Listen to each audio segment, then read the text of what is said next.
29 de maio de 2018. Roberto Firmino se junta à seleção brasileira nos treinos na Inglaterra. Amanhã, Marcelo e Gabriel Jesus completam lista dos 23 que jogarão a Copa da Rússia. William e Moisés são relacionados e podem encarar o Cruzeiro amanhã em Belo Horizonte. Felipe Melo, poupado, não joga. Bruno Henrique tem lesão na bacia e pode desfalcar o Santos contra o Atlético Paranaense. E ainda, as últimas informações de São Paulo e Corinthians, as curiosidades da cidade de Samara, uma das sedes da Copa da Rússia, e Stephen Curry e Kevin Durant levam Golden State Warriors para a decisão da NBA. Olá, boa noite. O Gazeta Esportiva começa falando da seleção brasileira que segue a preparação para a Copa do Mundo da Rússia. No próximo domingo tem amistoso contra a Croácia em Liverpool e no dia 10 de junho o Brasil finaliza a preparação jogando em Viena contra a Áustria. Confira como foi o segundo dia de treinamento em Londres. Os jogadores não viram a cor da bola na manhã desta terça-feira no centro de treinamento do Tottenham. O trabalho físico foi intenso na academia e a grande novidade foi a presença do atacante Roberto Firmino, que antecipou sua apresentação à seleção. É sempre bom, é um prazer imenso estar aqui apresentando o meu país, junto com todo o pessoal aqui. Revê-los é muito bom, ver os companheiros, e estou bastante feliz. Liverpool aqui do lado, eu vim correndo aqui também, vim correndo não, né? Vim de trem, tinha mais 1 ou 2 dias para ficar em casa, mas eu resolvi vir antes e começar o trabalho já hoje. Estar na Copa do Mundo é um sonho para mim, um sonho de criança, que eu acompanhava sempre a Copa do Mundo, e para nós que jogamos futebol é o auge aqui do atleta, estar na seleção, estou muito grato de verdade. Campeões da Champions com o Real Madrid, Casemiro e Marcelo são aguardados nesta quarta-feira para completar o grupo de 23 convocados. Enquanto Tite não tem todos os jogadores à disposição, os trabalhos com bola seguem em campo reduzido com foco no conceito tático. A ideia é de que todos, sejam titulares ou reservas, estejam cientes da filosofia de jogo do comandante da seleção. Por isso mesmo, o Tite variou as formações. Assim, ele segue sem dar pistas do time que começará o jogo diante da Croácia no próximo domingo em Liverpool. Grande noite para você que acompanha o Gazeta Esportiva. A seleção, portanto, entrando num clima de Copa do Mundo. O clima de Copa do Mundo está muito difícil de chegar, ao país. Diferentemente de outras épocas, de outras ocasiões que as pessoas esperavam Copa do Mundo 3 meses antes, 2 meses antes, tinha uma certa ansiedade pelo início do torneio, e aqui ainda está tudo meio devagar. Claro que a situação do país ela também ajuda, mas são problemas sérios que precisam ser resolvidos. Enfim, de qualquer forma, para a seleção, a Copa do Mundo chegou de vez. Agora não tem mais volta, preparação. É amistoso visando a estreia no Mundial e acertos finais. Veja só, a maioria dos jogadores da seleção brasileira está no futebol europeu e é final de temporada. Então, final de temporada pressupõe um certo cansaço, um certo desgaste, e o Tite tem que lidar com isso de uma maneira muito... Já estava previsto, obviamente, já estava programado, mas de uma maneira muito cuidadosa. Não pode forçar muito, tem que fazer os ajustes que devem ser feitos, mas sem forçar demais, para que ninguém se quebre, para que ninguém sinta justamente no momento mais importante, que é o Mundial. Agora é uma seleção muito homogênea, Chico. Não tem o único, digamos assim, fora de série, e me perdoem, os fãs do Neymar também ainda não é assim tão acima dos demais, mas é o Neymar, E então, se faltar um, tem outro mais ou menos no mesmo nível. Não tem muitas discussões em relação a essa seleção brasileira, diferentemente de outros tempos. Ainda assim, vejo uma vantagem, que é o conjunto. Algo que a seleção sempre se destacava pela individualidade. Chico. Bom, meu caro Celso, boa noite, Michele. Evidentemente Boa noite. O clima da seleção vai chegando devagarinho, Porque, afinal de contas, ainda temos aí o Campeonato Brasileiro, 5 rodadas, e são rodadas decisivas para saber quem fica no G4, né? Nessa virada, antes da paralisação da Copa. Então, ninguém está muito ligado ainda em seleção. E uma coisa que me deixou meio assim preocupado, meio na dúvida, foi por que o Edu Gaspar fez essa programação de uma semana aqui e uma semana lá, né? 15 dias quebrados, assim, de repente, né? São coisas que antigamente você não via, né? Eu me lembro muito bem que Porque quando... você acaba até perdendo tempo, né, Chico? Você perde já ou faz tudo dias. aqui ou não faz nada aqui. Eles queriam fugir da imprensa brasileira. Eu acho que sim, porque o Felipão fez a mesma coisa na Copa de 2002. Ele ficou 40 dias com a seleção fora. Pegou, reuniu a seleção, ficou uma semana aí, pum, se mandou para a Malásia. Fez 2 jogos lá com sei lá com quem, que acaba tudo com pur, né? Com ala não sei o quê, pur, né? E aí vai... E aí depois foram para a Coreia e foram para o Japão, né? na sequência da classificação. Quer dizer, o Tite está fazendo a mesma coisa, fugiu, se mandou, desapareceu. Então, não sei se isso vai ajudar ou vai piorar, sei lá, mas vamos torcer mesmo a hora que a bola começar a rolar. Bom, a enquete desta terça é sobre as partidas que a seleção de Tite realiza antes do começo do Mundial contra Croácia e Suécia. Você acha que o Brasil vence os 2 amistosos antes da Copa? Sim ou não? Dê a sua participação através do site Gazeta Esportiva. Só um detalhe, peraí, não era Áustria? Não é Croácia e Áustria? Não é? É Suécia? Não é Suécia, acho que é Áustria. É Áustria. É Áustria? Áustria. Isso. Não, perguntei porque de repente vai que mudou alguma coisa de última hora, né? Para mim é Áustria. Bom, enfim, esses dois são dois... Enfim, vai ganhar esses 2 jogos? Eu acho que ganha os 2 jogos. Croácia foi o primeiro adversário do Brasil na outra Copa, né? E por que Croácia e Áustria? Porque a Croácia tem a ver com o futebol da Sérvia, que o Brasil pega no último jogo da fase de grupos. E a Áustria tem a ver com o futebol da Suíça, que o Brasil encara logo na estreia. Entendeu? Mas acho que por esses adversários o Brasil vence. Passa. Tá. E aí? Posso falar? Pode. Você viu que ela te boicotou? Tá me boicotando. Eu acho o seguinte, eu acho que não vence nenhum dos 2, não. Sério? Eu acho que empata. É? Não vence, não. Como não tem a opção empate... Imagina o clima para a estreia. Tá empatando. Não, vai empatar.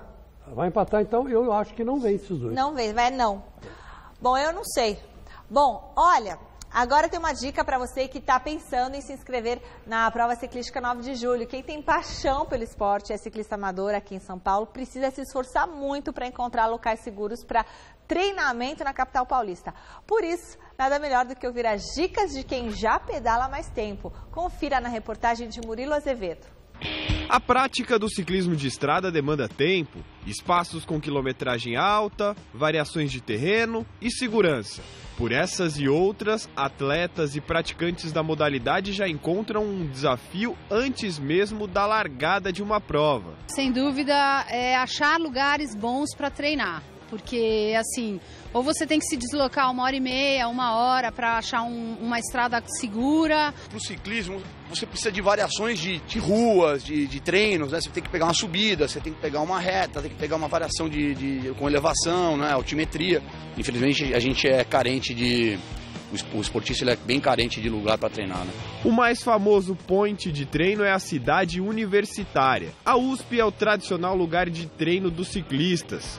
E o domínio das bikes começa logo cedo às 5 da manhã. Além do trânsito mais calmo, um dos motivos que torna a USP muito procurada é a variação das vias, já que há tanto ruas planas quanto subidas de diferentes inclinações. Bom, o espaço de terça e quinta ele é bem cheio aqui, né? Então, mas é bem divertido. Então você encontra vários tipos de ciclistas de todos os níveis, e consegue treinar desde o mais básico até o mais avançado e consegue desempenhar uma boa performance. Administrada pela CPTM, a ciclovia do Rio Pinheiros também já foi uma das melhores opções dentro da cidade. Mas desde que as obras do monotrilho interditaram parte dela, a estrutura está dividida.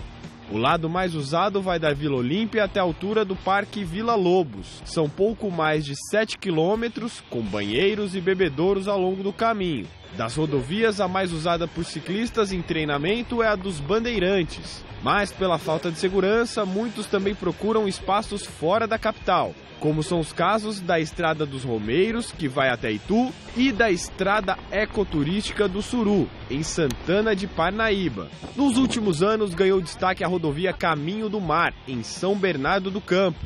Também conhecida como Estrada Velha de Santos ou Riacho Grande, a pista fica lotada de atletas amadores aos finais de semana. O asfalto é conservado, o tráfego de carros é baixo e as pessoas estão acostumadas com os ciclistas. Porque aqui é um local muito atrativo, é um oásis de ar puro, de alegria, de entusiasmo, e o pessoal busca isso, é a harmonia com a bicicleta. O pessoal tá se movimentando mais, está fazendo mais esporte, e à medida que isso vai acontecendo, que esse público vai aumentando, acho que a gente tem que ver algumas políticas para suportar esses atletas, tanto os profissionais como os amadores, e dar uma estrutura com maior segurança, com maior qualidade para o pessoal fazer a prática esportiva.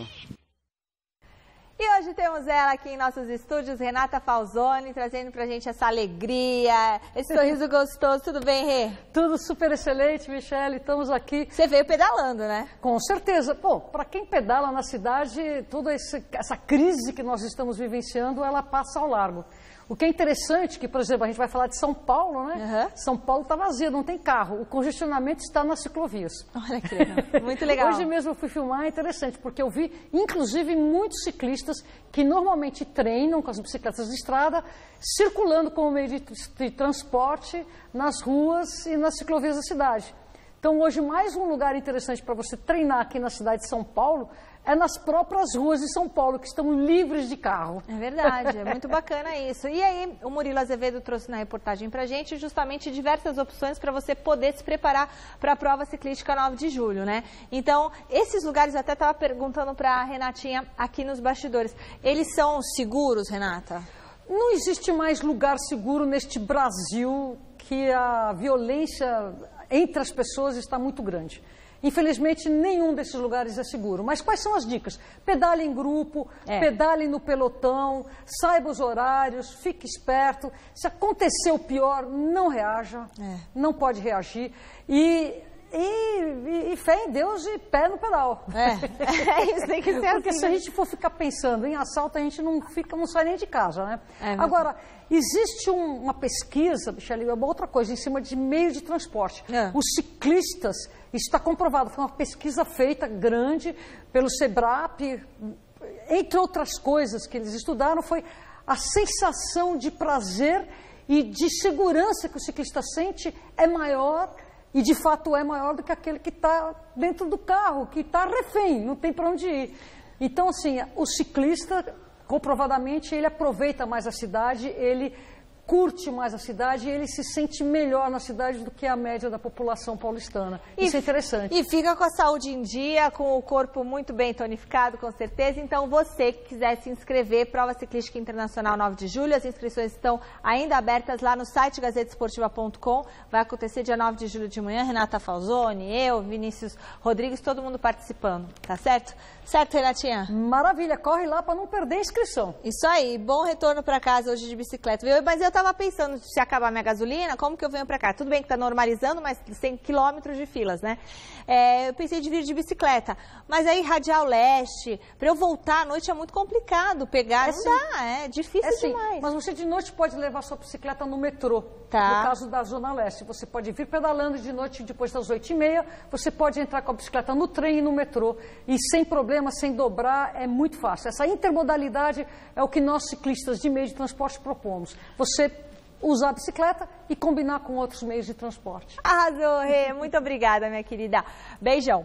E da bike a gente vai para o basquete. No jogo 7 da decisão da Conferência Oeste, o Golden State Warriors fez mais um terceiro quarto brilhante contra o Houston Rockets e chegou à quarta final de NBA seguida. Falando em basquete, hoje tem a quarta partida da final da LBF. Lá no Maranhão, Sampaio recebe o Veracruz Campinas, podendo se sagrar campeão justo nessa noite. Para isso, basta uma vitória logo mais às 7 horas. Já o time do interior de São Paulo precisa vencer de qualquer maneira para forçar o jogo 5. O 5, Celso. O quinto jogo. Caso o triunfo do Veracruz aconteça, o jogo derradeiro será realizado em Campinas no próximo domingo e terá a narração do Celso Cardoso, que está torcendo para que tenha um jogo 5. Eu vou cometer uma confidência. Eu estou torcendo muito para que vença o time de Campinas, só para ver a coisa pegar fogo e ter jogo no domingo. Aí eu virei e falei assim, Celso, você quer trabalhar no domingo à tarde? Ele, claro, pô, é a final. Eu falei, claro, bom. Né? Eu estava de férias, perdi os jogos finais, empanei toda a primeira fase, nossa, está disputadíssimo. Pois é, então, ó. Tá na torcida. Antes de sair de férias já tinha essa conversa, né? Será que você vai fazer a final? Vai conseguir pegar a final? Não sei, termina dia 3, só se tiver o quinto jogo. Aí, o Veracruz Campinas ganhando tudo. Né? Não tinha perdido um jogo sequer. Eu não quero chegou na decisão, perdeu 2 jogos. Eu não quero desanimar o amigo. Poxa vida, você acha que vai dar Sampaio Corrêa? Acho que vai dar Sampaio Corrêa. Não sei. Vamos ver se o Celso voltou das férias pé de gelo ou pé quente. Pé quente, é. Chegou Sampaio Basquete, que na verdade é Sampaio Corrêa. Na reta de final, embalado, né? Que não deixa de ser um mata-mata, né? São 5 jogos e quem vencer a maioria dos 5 jogos é o campeão. Agora tem que vencer pelo menos 3. É um mata-mata. Um mata-mata meio diferente, mas é. E eu acho que vai dar Sampaio Corrêa. E chegou a hora da gente acompanhar a Mesa Quadrada. Nesta terça, Guilherme Camarda e Vinícius Rodrigues destacam os lances inusitados de Internacional e Corinthians e a zoeira de Cristiano Ronaldo e Marcelo após a conquista da Champions League.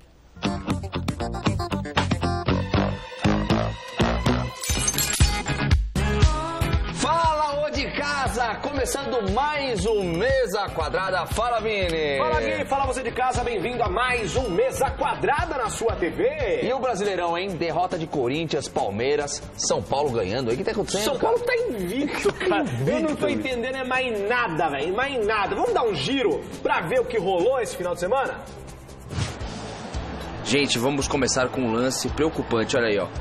Romero morreu. Ai, meu Deus! Ah, não. Tá vivo! E olha, nossa, que habilidoso ele! Meu Deus, Foquinha! É muito bom! Escanteio de Luca, bateu! Opa! Na posição fita do árbitro, olha só que... Isso que eu chamo de uma infiltração por trás da zaga. Casemiro, como é que é ser campeão da Europa pela 4ª vez? Muito bom.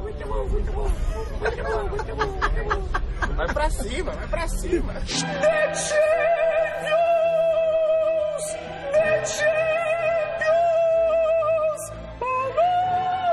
Acabou a Champions, Gui!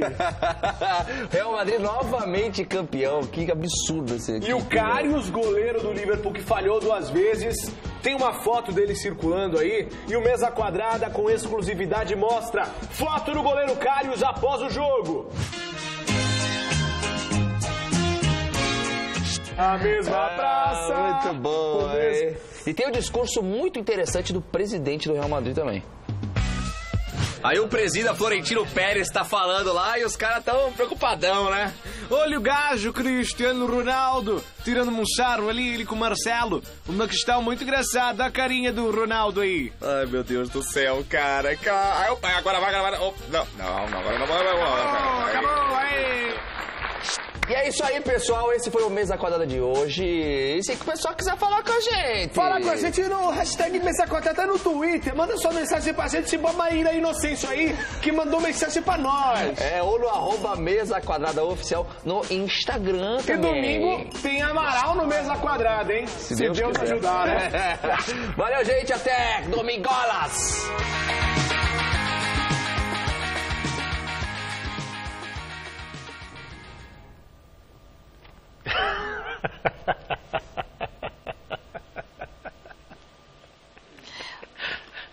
Segue o jogo? Segue o jogo. Em jogo que completou a 7ª rodada do Campeonato Brasileiro da Série B, o Sampaio Corrêa fez prevalecer o mando de campo, venceu a Ponte Preta por 1-0. Veja.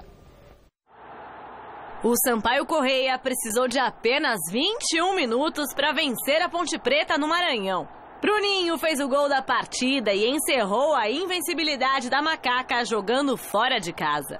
O Sampaio é 11º, a Ponte está na 15ª posição. E a gente segue apresentando as sedes da Copa da Rússia. Nesta terça vamos conhecer a cidade de Samara e a arena que receberá 6 partidas no Mundial.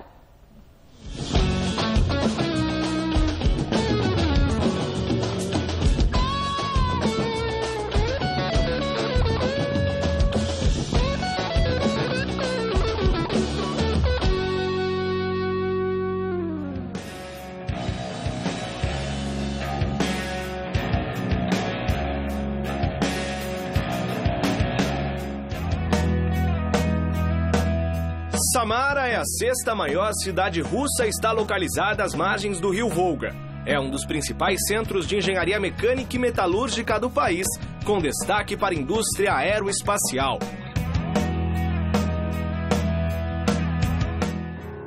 Durante a Segunda Guerra Mundial, o território de Samara foi importante para o desenvolvimento bélico da União Soviética.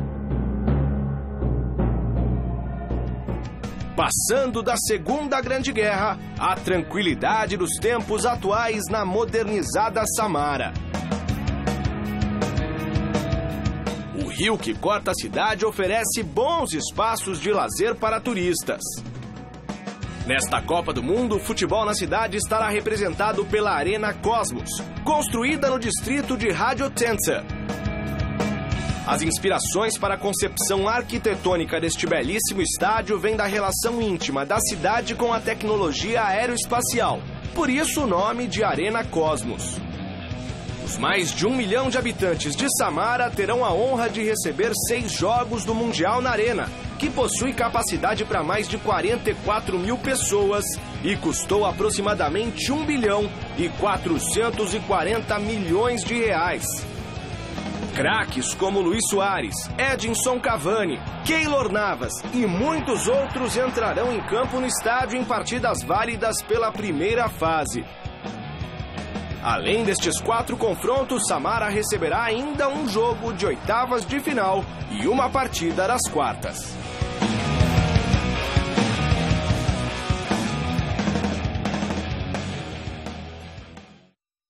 Meus amigos, eu sou meio um arquiteto meio frustrado, confesso. Eu não gosto muito de matemática, mas eu gosto muito de arquitetura.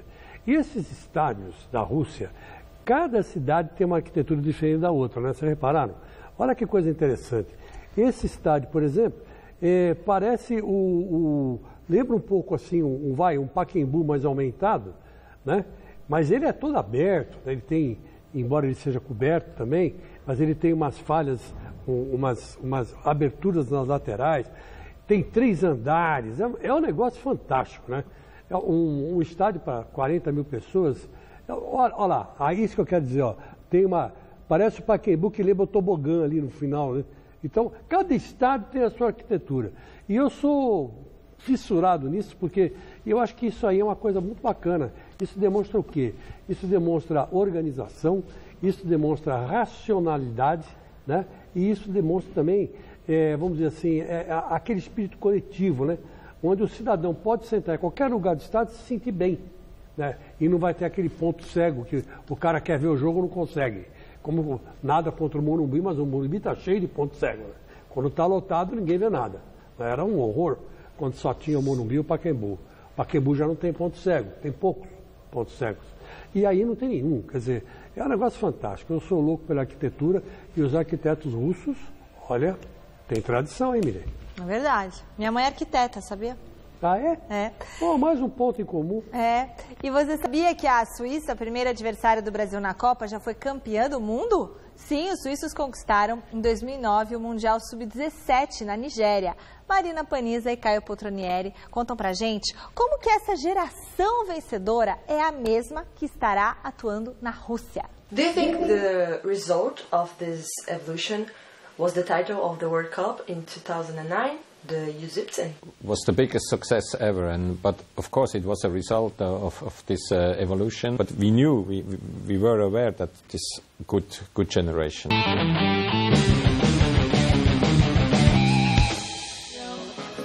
Non, c'est pas nul notre succès. Toi et j'ai maintenant nu t'as succès. Ni mon tu ça succès. Hey, on est fagacé, baby, tu t'as succès, tu. se for nu, hat sie gesehen. Du hast immer noch nichts, hat sie gesehen. Nicht mal Tschüss, hat sie gesehen, ja. Und ich frage sie, wie hat sie gesehen, yeah. Bom, gente, a gente está aqui em Vaduz. Vaduz é a capital de Liechtenstein, já não é mais Suíça. Liechtenstein é aquele país que fica entre a Suíça e a Áustria, um país bem pequenininho. E a gente está aqui no Vaduz FC, o clube da cidade, para falar com o Benjamin Sigrist. O Sigrist, ele estava na Copa do Mundo de 2009, sub-17, foi campeão daquela Copa do Mundo. Ele era o goleiro e ele foi eleito o melhor goleiro daquela Copa do Mundo. A gente vai falar com ele um pouco aqui no estádio Rheinpark, que é um estádio que tem esse nome porque ele fica do lado do rio Reno, por isso Rheinpark.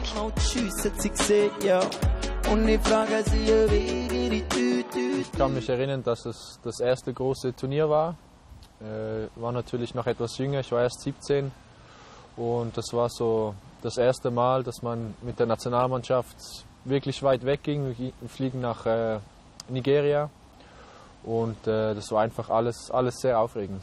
Wir waren 23 Jungs und wir kennen uns halt sehr, sehr gut. Also es hat irgendwie nur 3, 4 verschiedene Teams gehabt. Also entweder hast du in Basel gespielt oder in Zürich oder bei Grasshoppers und mit ein paar Spielern bin ich aufgewachsen, bin ich zur Schule gegangen. Also wir haben uns schon seit kleinem Alter gekannt und das war natürlich cool. We were a very good team on and off the pitch. I think the team spirit was amazing. If it's not for a small country like Switzerland, it's not possible to win a World Cup like this. Man kann sicher sagen, wir waren Außenseiter. Also wir waren im Ranking der Fußballexperten auf Position 23 von 24 Teams. Und ich glaube, in den Gruppenspielen wurden wir sicher auch etwas unterschätzt. We had an amazing coach, an amazing staff and an amazing spirit also. You know, I think we win it as a team, not as individual players. Das erste Spiel war gleich gegen eine ganz gute Mannschaft aus Mexiko und wir haben dieses Spiel 2:0 gewonnen. Da waren viele überrascht. Dann kam Japan. Da kamen wir sehr früh 2:0 in Rückstand, haben dann aber sehr, sehr gut reagiert und das Spiel noch 4:2 gewinnen können. Und das letzte Spiel war natürlich für uns etwas ganz, ganz Besonderes in der Gruppe gegen Brasilien. We were really strong as a team, you know. We win it as a team, but Brazil they had good players everywhere, you know. But they didn't play as a team, you know. It was very individual, you know. Und wir gewannen dieses Spiel 1:0. Wir wurden Gruppensieger. Brasilien ist wegen dieser Niederlage dann auch ausgeschieden. Und so haben wir dann im Achtelfinale gegen Deutschland gespielt. Deutschland war Europameister und wir haben Deutschland nach Verlängerung 4:3 geschlagen. Und wir haben dann den Einzug ins Viertelfinale geschafft gegen Italien. Italien, wo wir 2:1 gewonnen haben. So sind wir dann im Halbfinale auf Kolumbien getroffen. Und Kolumbien haben wir 4:0 geschlagen. Wir haben ein sehr gutes Spiel gemacht. Und dann Finale in Abuja vor über 60.000 Zuschauern gegen Nigeria, den großen Favoriten im Finale. Es war sehr, sehr speziell, weil halt du hast doch nie so etwas erlebt mit 17 Jahren und du kommst ins Stadion, es hat 60.000 Leute und du denkst, wie kann ich da Fußball spielen? Also es war natürlich ein glücklicher Tag für uns. Wir haben dann nach einem Corner das Siegestor geschossen und wurden Weltmeister. Es war das erste Mal, dass die Schweiz überhaupt an einer U17-Weltmeisterschaft dabei war und dann dieses Turnier zu gewinnen.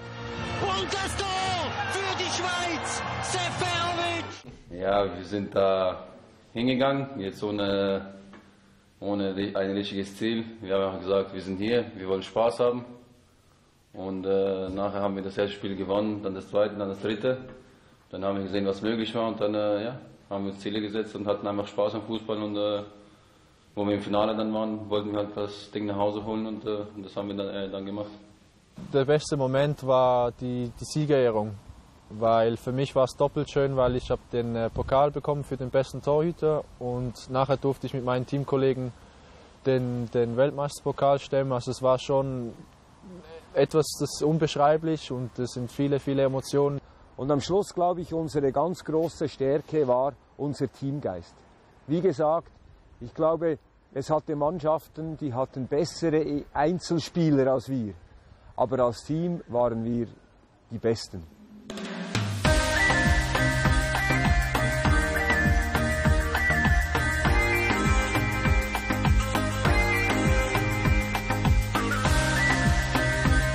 Rodriguez, Seferovic, Xhaka. These three are still in the national team.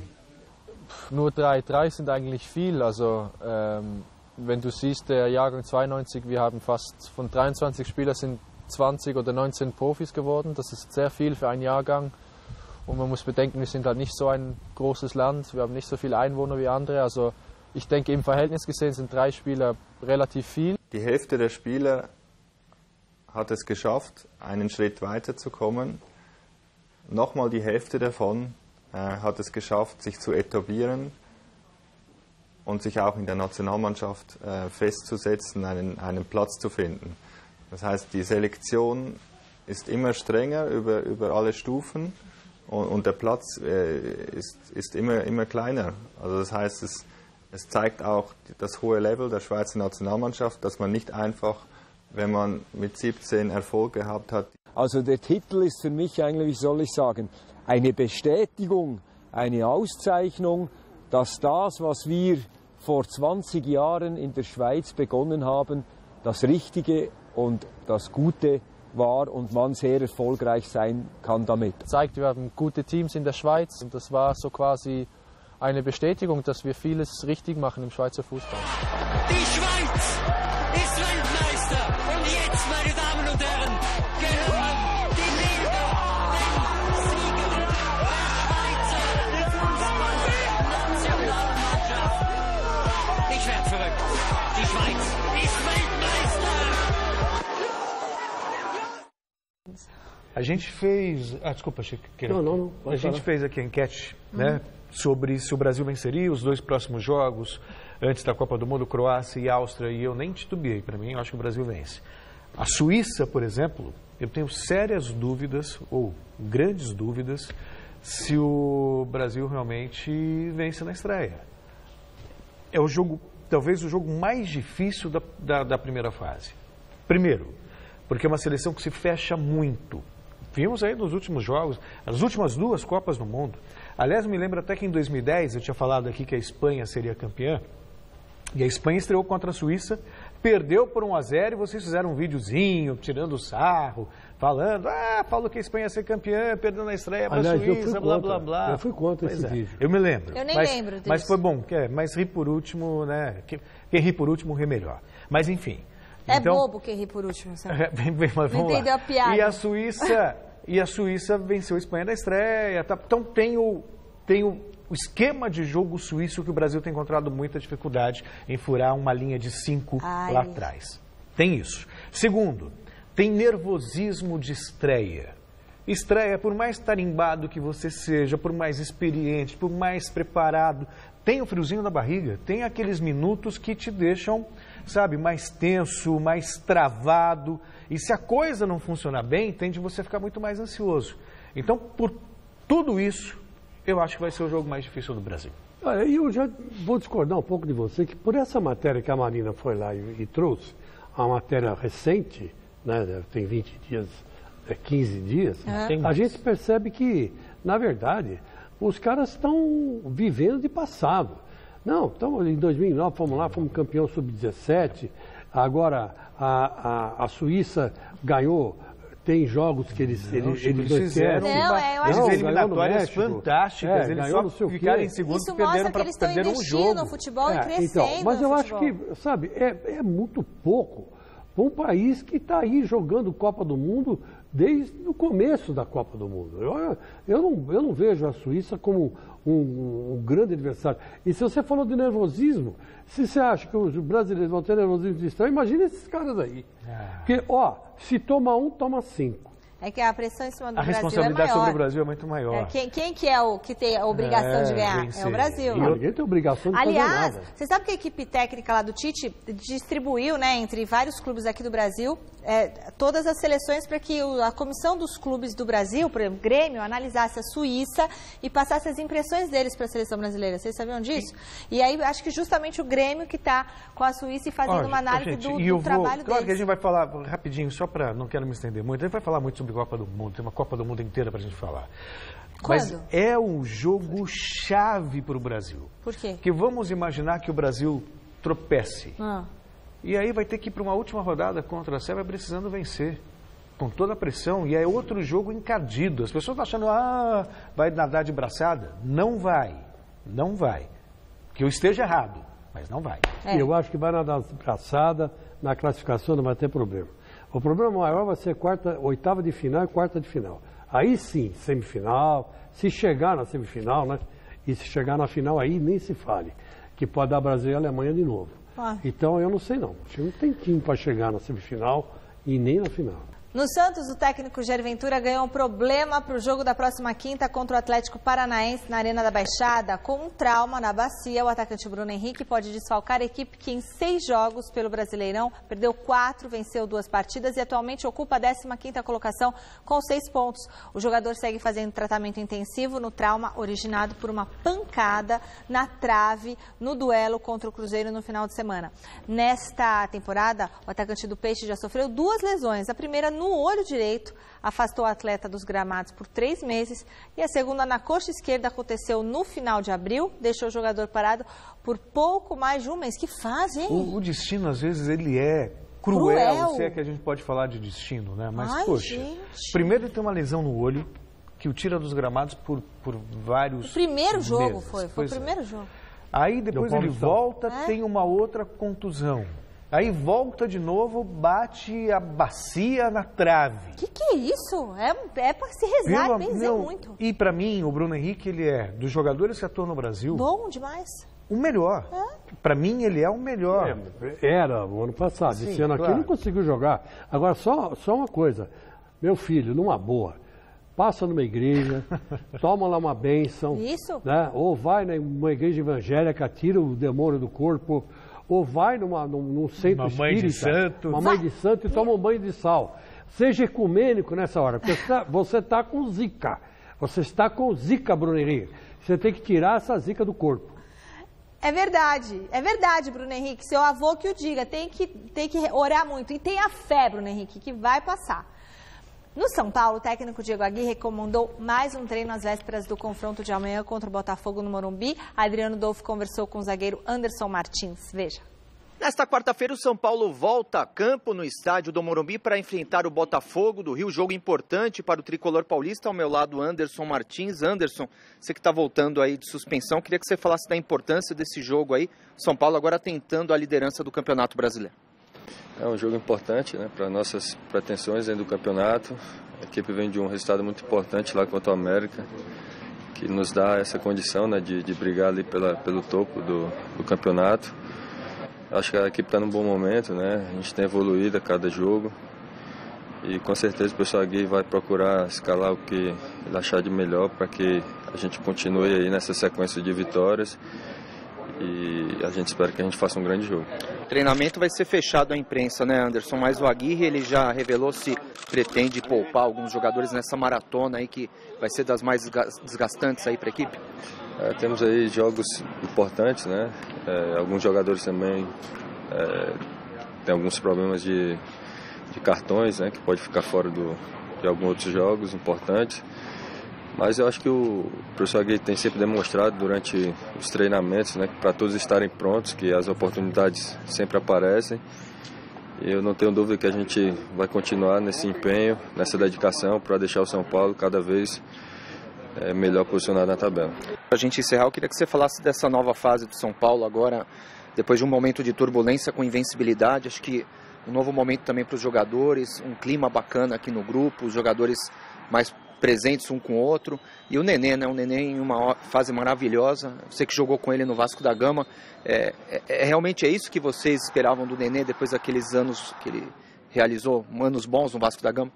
O Nenê é um cara super de grupo, né? E assim, no futebol a gente sabe que quando as vitórias aparecem, né, o ambiente melhora e graças a Deus a gente tem um grupo muito bom que se respeita, né, dentro dos treinamentos, no dia a dia. Eu acho que isso aqui tem dado resultado para que a gente venha conseguir os nossos objetivos, né? Com certeza com o Nenê, o Diego Souza, né, o Everton e todos os outros jogadores que já estavam aqui, com certeza a gente tem um grupo forte e a gente espera manter isso aí durante o campeonato para que a gente venha conseguir os nossos objetivos. Olha, o Miller está certíssimo. Ligou para o Raí, passou um WhatsApp para o Raí e falou: Raí, não deixa o Aguirre tirar o Nenê de campo, mesmo que ele canse. E foi o que aconteceu. No último jogo, além de fazer um gol de pênalti, o Nenê foi lá e bateu uma falta no ângulo. No ângulo. Por quê? Porque ele tem muita categoria, então tem que ficar em campo, porque em bola parada decide jogo. E foi o que aconteceu com o São Paulo. Um pênalti e uma falta, muito bem cobrados pelo Nenê, que sabe bater na bola. Então, o São Paulo aos poucos vai se alinhando, vai se acertando, e tô com o Miller. Nenê não pode sair do time, não. Fazia tempo que a gente não viu um gol de falta tão bonito, né? É verdade. Hora de falar do Corinthians, com alguns problemas para definir a equipe titular. O técnico Osmar Loss comandou mais um treino, que na quinta-feira aí o Timão recebe o América Mineiro na Arena em Itaquera. Jonas Campos esteve no CT Joaquim Grava acompanhando o treino do Coringão. Enquanto o Brasil vive mais um dia de greve, o Corinthians treina. A questão da gasolina, claro que a gente vai diminuindo o pé ali, né, para economizar mais. Eu que moro em Barueri, ali, Alphaville, é um pouco mais longe, mas a gente está conseguindo aí se adaptar nessa situação que a gente vem vivendo. Atual sexto colocado, a 3 pontos do líder Flamengo, o Timão tenta acelerar no disputado Campeonato Brasileiro. O campeonato está bem embolado, né? Ninguém está conseguindo distanciar ali na primeira colocação. Acho que o objetivo nosso claro, ficar nas primeiras colocações.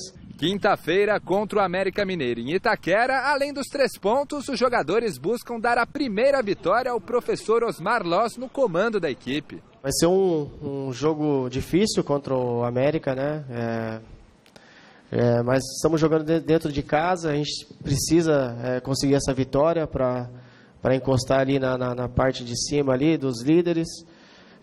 Sabemos que é muito importante na questão da confiança retomar as vitórias, confiança para o Loss. E falando no duelo desta quinta-feira em Itaquera contra o América Mineiro, o treinador corintiano ganhou um desfalque importante. O paraguaio Romero, que sentiu um incômodo muscular na partida contra o Internacional, foi diagnosticado com estiramento na coxa esquerda. Romero, portanto, está fora de combate, não enfrenta o América Mineiro nesta quinta-feira. Por outro lado, a boa notícia é a volta de Rodriguinho. O meia, que desfalcou o time no último jogo por conta de um procedimento dentário, treinou normalmente e está à disposição. Osmar Loss também terá o retorno de Gabriel, que cumpriu suspensão contra o Inter, mas não contará com Maicon, que levou o 3º amarelo. Paulo Roberto deve ser mantido no time. Como no treinamento de hoje, a maioria dos considerados titulares não vieram a campo, o técnico deve definir a equipe que enfrenta o América apenas nesta quarta-feira. E hoje uma outra novidade. O Corinthians anunciou que o novo auxiliar técnico de Loss será o ex-jogador Diego Coelho, que atualmente treina a equipe sub-20 do Timão. Olha, desculpa. Gostei dessa medida. Coelho é um grande jogador, grande lateral direito e vai fazer sucesso no Corinthians a longo prazo, como treinador. E outra coisa, vamos ver como é que está o Mantuan, né? Porque depois de tudo que aconteceu com ele no último final de semana, o estardalhaço, o choro, até foi uma coisa meio exagerada, na minha opinião, concordo com vocês que falaram isso ontem, vamos ver como é que ele vai reagir contra o América, hein? E sem Romero, é o cara que está comendo grama pelo Corinthians, né? Pois é, agora, sobre o Loss, tem que ter um pouquinho de paciência, viu, Chico? Sabe, está assumindo agora, tem um belo trabalho para fazer pela frente, é competente. Aliás, acho que se o Corinthians levar a sério esse tipo de projeto, subir o Coelho, sabe? Então vai seguindo uma hierarquia, os treinadores já vão sabendo como o clube trabalha, tem uma identidade, isso tem que ser feito. O Barcelona faz isso, né? Quer dizer, e ganhou um monte de coisa. Então o Corinthians tem que seguir o mesmo caminho. Deu certo com o Fábio Carille, pode dar certo com o Loss e depois, futuramente, quem sabe, com ele. E você vai trabalhando uma filosofia dentro do clube. Espero que o Corinthians realmente resista à tentação de mandar um treinador embora quando os resultados não acontecerem. Eu não quero ser chato, mas lost, segundo a Michele, que conhece muito bem inglês, quer dizer perdido. Não, né? lost. Não, mas lost também. Loss também é perda. É perda. Então nós temos aí o Osmar Perda. Não é Osmar Loss, é Osmar Perda. Né? Ou Osmar Perdido. Então, aí é fogo. A língua é um negócio... A gente fez um levantamento lá no site de como foi a estreia dos treinadores. E ele é o único aí que estreou ultimamente aí com 2 derrotas. Porque, o próprio Carille, foi uma derrota e uma vitória. Geninho, Cristóvão Borges, Tite, Mano Menezes. Não tem, até o Adilson Batista. Não tem, Telcinho Batista, Carpegiani, Leão. Ninguém estreou com 2 derrotas. Mas ele tá no nome, coitadinho. Só um detalhe. Fala. Vanderlei Luxemburgo, em 1998, perdeu os primeiros 5 jogos do Corinthians. Não tem o Luxemburgo aqui. Pois é, perdeu os primeiros 5 jogos do Corinthians. Não, mas é o Luxemburgo. Calma, Passarela, 2 vitórias. Foi mantido e foi campeão brasileiro em 98. Então, só para lembrar. O Luxemburgo, naquela época, era o mestre. Eu acho que o Loss não chega nem a 5 jogos perdendo. Está perdido, né? Vamos falar do Palmeiras? Amanhã o time busca reabilitação no Brasileiro contra o Cruzeiro em BH. Para esse duelo, Felipe Melo e Guerra estão machucados, não jogam. Diogo Barbosa, suspenso, também está fora. Por outro lado, William, poupado no sábado, e Moisés, recuperado de lesão, podem ser algumas das novidades para essa partida. Mas nada garantido, já que tem gente que vem atuando bem e está pedindo passagem. Acompanhe com o Alexandre Silvestre.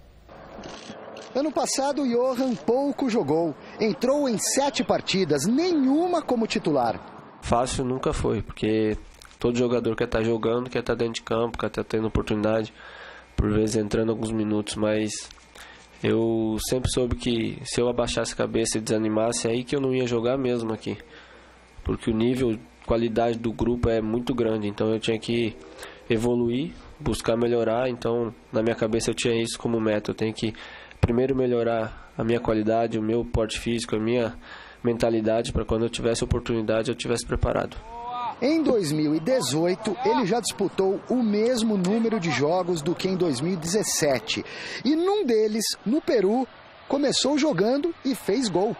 Estava trabalhando muito e estava preparado. Eu não sei falar se está perto ou se está longe. Eu não conheço a cabeça do Roger, não sei o que vai acontecer no próximo jogo. Como eu disse, tem que estar preparado. O Johan que pode, talvez, quem sabe, em breve ganhar a posição do Lucas Lima, mede bem as palavras, os sentimentos, para não ser indelicado com o colega de meio campo, que tem saído em algumas partidas para a entrada dele, Johan. Eu fico muito triste pela parte dele, dessa cobrança enorme em cima dele. A gente sabe da qualidade do Lucas, não tem como negar isso, ele é um jogador nível de seleção brasileira.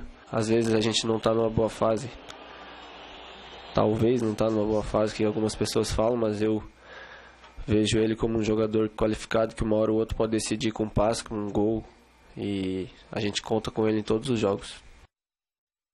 Vamos para o resultado da nossa enquete. Você acha que o Brasil vence os 2 amistosos antes da Copa? A maioria respondeu que sim, 68% dos votos. O pessoal está confiante, né? Mas ninguém está pitando a rua. É verdade, agora esse Johan é bom de bola, hein? Eu acho que hoje ele merece jogar muito mais no time que o Lucas Lima, né? Vou colocar os 2 juntos, sei lá. Acabou o programa e a gente homenageia Noel Gallagher, esse eu conheço, guitarrista e vocalista da banda Oasis. Ele completa hoje 51. Nossa, o tempo passa para todo mundo, hein? Passa. Amém, graças a Deus. Amém. Tchau, beijo.